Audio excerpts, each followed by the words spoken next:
Hola, vamos a seguir viendo lo que se refiere a la presencia eucarística en la modernidad, especialmente entre los siglos XIV y XVI. Corresponde a lo que en este manual de Eucaristía de Pablo Blanco, del Instituto Superior de Ciencias Religiosas de la Universidad de Navarra, aparecen las páginas 100 a 104. Bien, en primer lugar tenemos que ver un poco los precedentes y para esto nos hemos de remontar al final de la Edad Media. Habíamos visto cómo esa devoción eucarística se hacía presente en exposiciones con el Santísimo y bendiciones con el Santísimo. Habría una gran devoción eucarística, un culto eucarística fuera de la misa. Al mismo tiempo, en lo que se refiere a la teología sacramentaria, la doctrina eucarística, vemos cómo por un lado Duns Scoto hablaba de la consustanciación porque le parecía más acorde con lo que perciben los sentidos. Cristo, decía él, está presente por la cantidad y no por la sustancia. Es un modo de comprensión o racionalización del misterio eucarístico y entonces lo explica quizá de un modo un poco más complejo, un poco más alambicado. Cristo está presente por la cantidad y no por la sustancia. Es decir, está presente por la extensión, pero sin extensión local, lo cual, desde nuestro punto de vista, supondría añadir otro milagro añadido al de la conversión eucarística. Es decir, Cristo está presente en la extensión, pero sin extensión local. Bien, Ockham, por otro lado, acepta la transustanciación, la fórmula de transustanciación, porque había sido aprobada por el Lateranense IV, como hemos visto, pero él piensa que la consustanciación constituye una fórmula más razonable. Él piensa que desde el punto de vista racional es más acorde con aquello que descubren nuestros sentidos explicarlo con la fórmula de la consustanciación.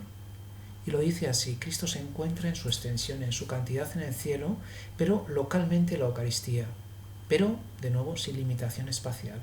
Es decir, añadimos otro milagro al milagro de la conversión eucarística. Y además, si nos damos cuenta, aquí estamos pasando del ser al estar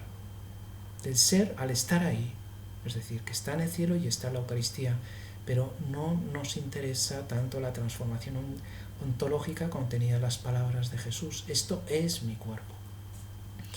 Por otro lado, en ese mismo siglo XIV, y ya en Oriente, Nicolás de Cavasilas utiliza la habitual fórmula oriental de metábole de la conversión, que viene a decir exactamente lo mismo que la fórmula de transustanciación, pero digamos en otros términos, en otra terminología. El concilio de Ferrara a Florencia, también en el siglo XIV, hablaba de cómo se puede utilizar también el pan fermentado, como utilizaban los orientales, que recordamos que para ellos quería decir que es un pan con vida, un pan con alma, decían así, y por lo tanto el pan fermentado es también materia válida para la celebración de la Eucaristía. Por otro lado, hablaba de la forma para la celebración eucarística, las verba Christi, es decir, las palabras de Cristo pronunciadas en la última cena: esto es mi cuerpo, esta es mi sangre, como necesarias para que los dones del pan y del vino se transformen en el cuerpo y la sangre de Cristo. Guarda un prudente silencio sobre el tema de la epíclesis, precisamente porque es un concilio unionista y buscaba la unidad con los orientales, con los ortodoxos orientales. O sea que el panorama que tenemos en los siglos XIV y XV es que existe una reflexión sobre los modos de presencia, muchas veces con esta tendencia hacia la fórmula de la consustanciación, que es al mismo tiempo una presencia in veritate y no solo in figura, es una presencia real, y por otro lado esto va a dar lugar a una profundización y sistematización de la doctrina eucarística de la sustancia. Bueno, tenemos por lo tanto un panorama rico, abigarrado, que es el que va a llegar precisamente a la Reforma protestante. El contexto en el cual se forja en el siglo XVI es que la doctrina que se recibe es, en primer lugar, el alegoricismo medieval. Habíamos visto cómo, por ejemplo, Amalario de Metz hablaba de que había un perfecto paralelismo entre cada uno de los momentos de la pasión con cada una de las partes de la misa.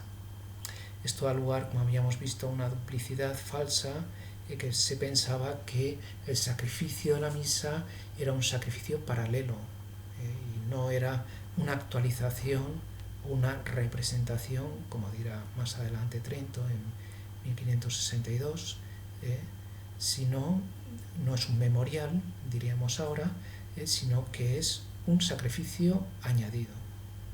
Y ahí ya tenemos un problema al cual, como habíamos visto, Lutero le entra, ¿no? Y por eso negará la dimensión sacrificial de la Eucaristía, ¿no?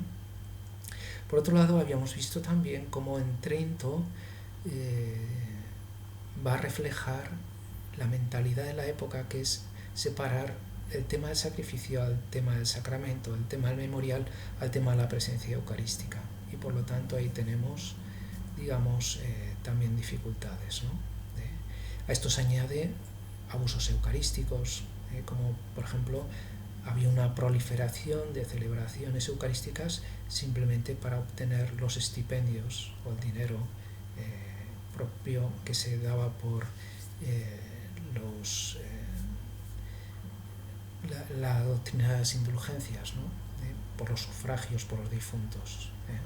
Entonces, digamos, tenemos este panorama un poco complicadillo, agarrado, que es el que hereda Lutero. Entonces, esto le va a llevar a Lutero a comprender de un modo quizá erróneo y parcial lo que la Iglesia mantenía sobre la Eucaristía. Por eso Lutero, aparte de la crítica de la dimensión sacrificial, de la cual hemos hablado ya, niega la fórmula de transustanciación. Dirá que son argucias de sofistería. Es decir, son juegos de palabras. Aquí se refleja la actitud anti-escolástica y antimetafísica propia de Lutero.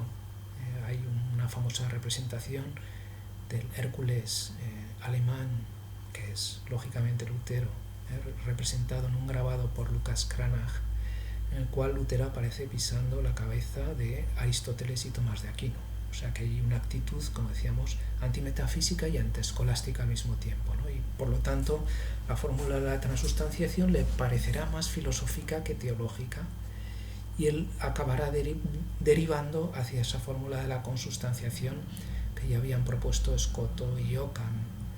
Él hablará de cómo Jesucristo está presente in mit unter Brot und Wein, es decir, está en, con y bajo el pan y el vino. Y lo hace un paralelismo con las dos naturalezas de Cristo. Y dice, pues si hay dos naturalezas, la humana y la divina, pues por lo tanto tiene que haber pan y el cuerpo de Cristo, sin darse cuenta de que ambas naturalezas, la humana y la divina, están en la Eucaristía.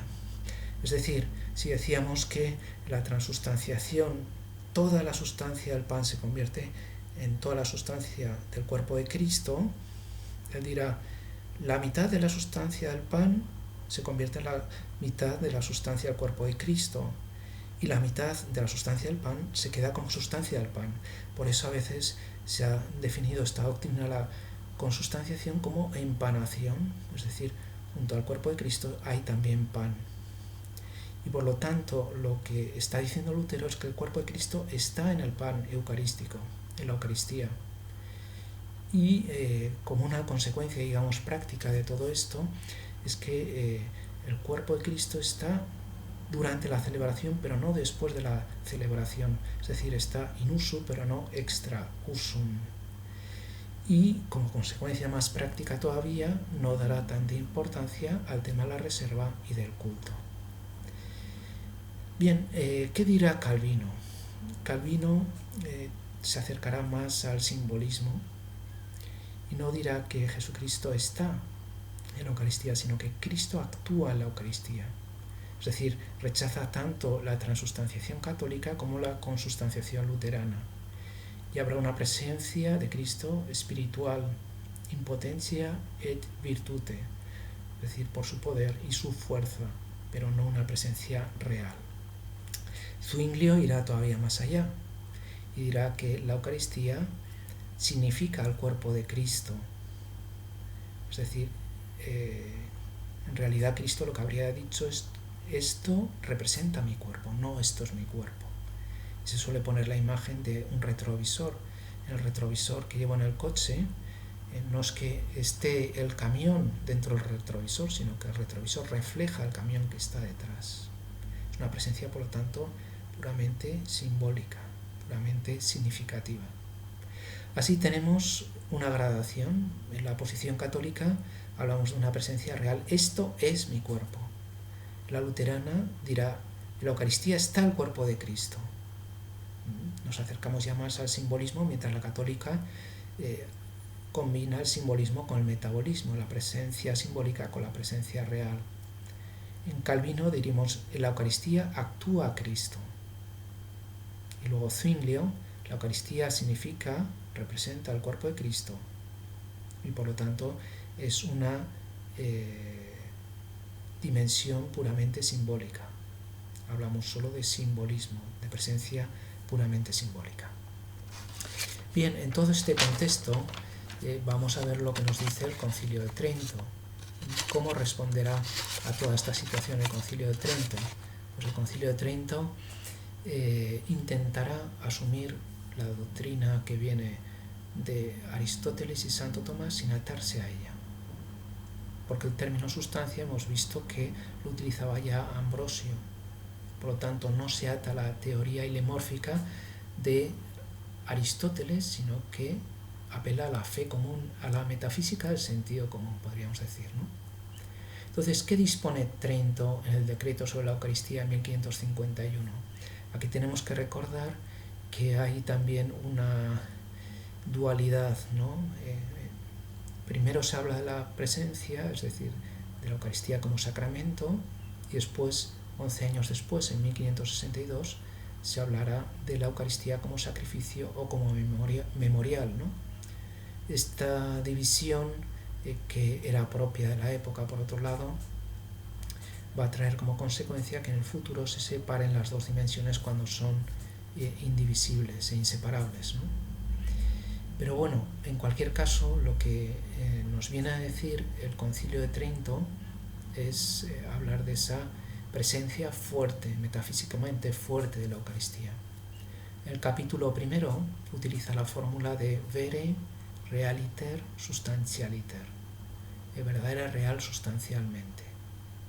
Quizá para esto nos puede ayudar a recordar la anécdota de las conversaciones de Marburgo de Lutero en 1529, cuando se enfrenta a los llamados sacramentarios. Los sacramentarios eran aquellos que mantenían una presencia puramente simbólica, como eran Zwinglio, el mismo Zwinglio, Lucero, Ecolampadio, etc., ¿no?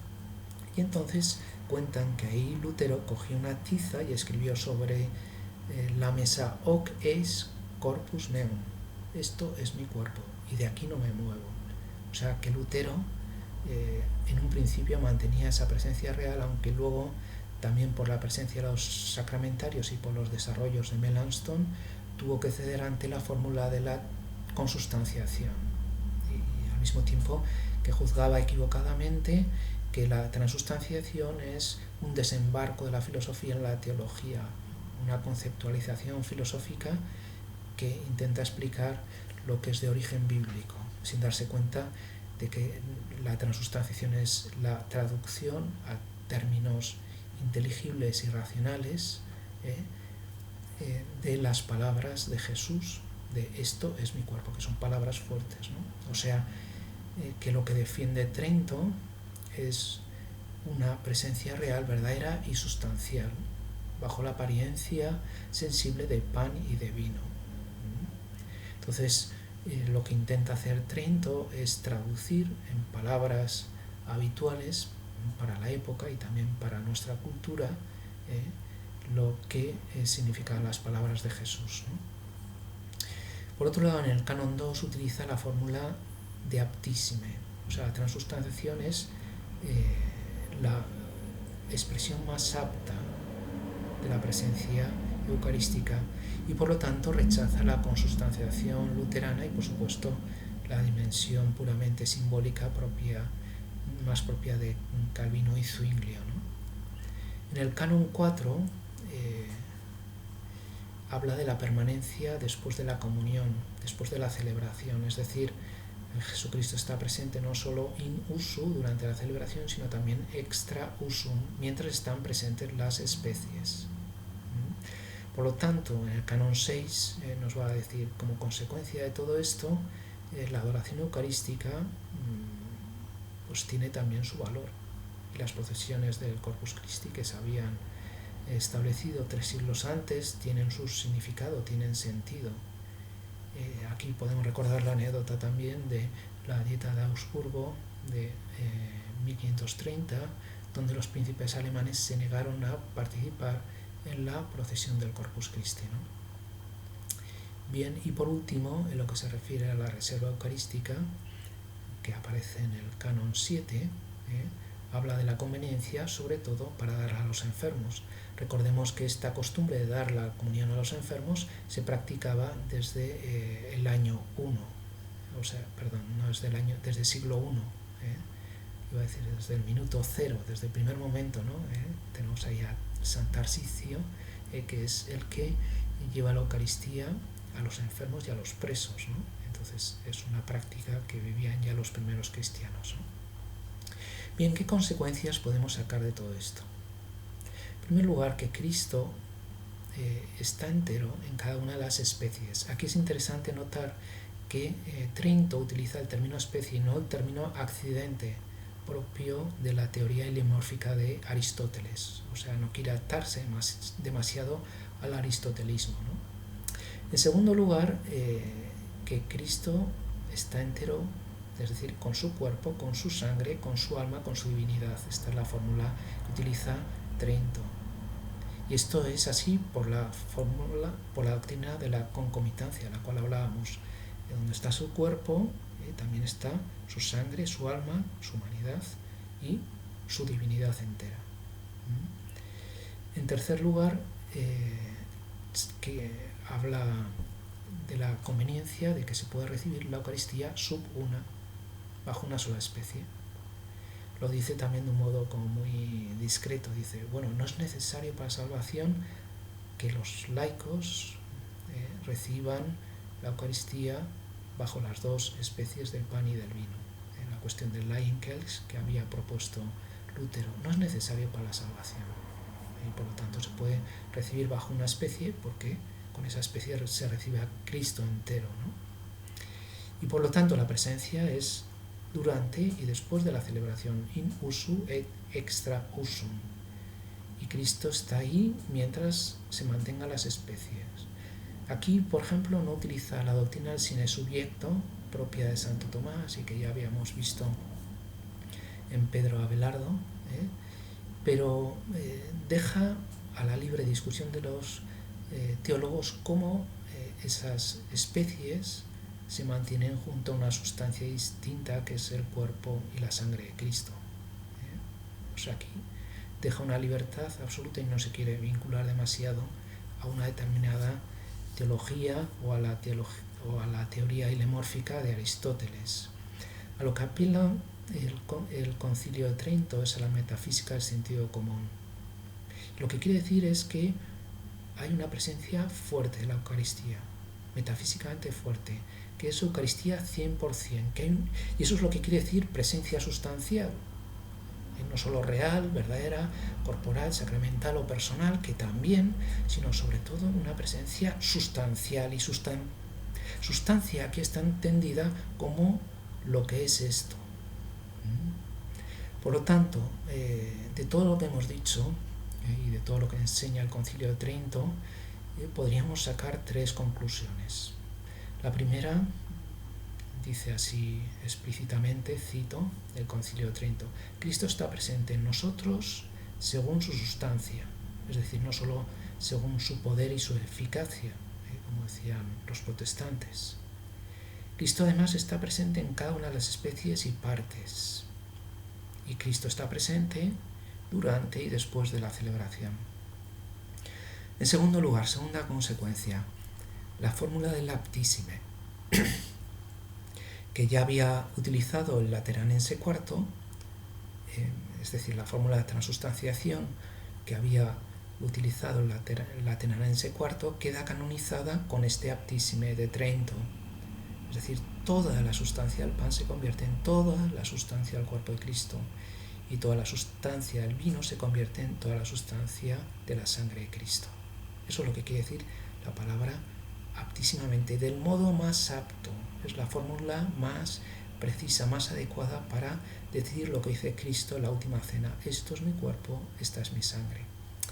Y en tercer lugar, la tercera conclusión que podemos extraer es que la reserva y la adoración de la Eucaristía son manifestaciones prácticas de la fe en la presencia real de Jesucristo, y que por lo tanto son válidas y son actuales. Es verdad que la celebración eucarística, la celebración de la misa, sigue siendo central y nuclear, porque ahí Jesucristo se hace verdadera, real, sustancialmente presente, porque es el memorial de la Pascua del Señor y la misa es central, pero podríamos decir que Jesucristo no solo viene, sino que además se queda, y por eso lo reservamos entre nosotros, lo tenemos entre nosotros, primero para dar a los enfermos y después también para poder tratarlo personalmente, conversar directamente con él, ¿no? Y después, como un eco de esa celebración primera y primordial, que es la celebración de la Eucaristía, la Santa Misa, pues hay esos actos de adoración, ese culto de la Eucaristía fuera de la misa, que como un eco nos recuerda ese evento fundamental del memorial de la Pascua del Señor que se contiene en cada celebración eucarística. Pues muchas gracias.